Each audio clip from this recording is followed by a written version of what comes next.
Hello guys, andito nga pala ako sa Lubao, Batangas. Bago makarating doon sa pupuntahan namin sa baryo, tatawid muna kami ng ilog. Binaha kasi dito kaya hindi makadiretso yung sasakyan.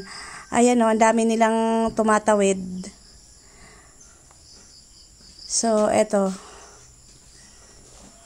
Yung mga namimili doon sa bayan, dito din dumadaan kaya yung mga pinamili nila, itatawid din doon yung ilog, malakas yung agos.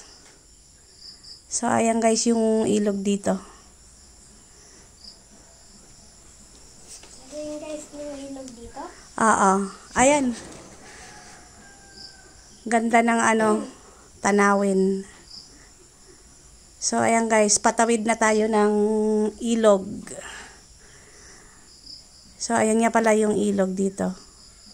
So, nauna na silang tumawid para makita kung gaano kalalim. So, ayan lang guys. Bye-bye!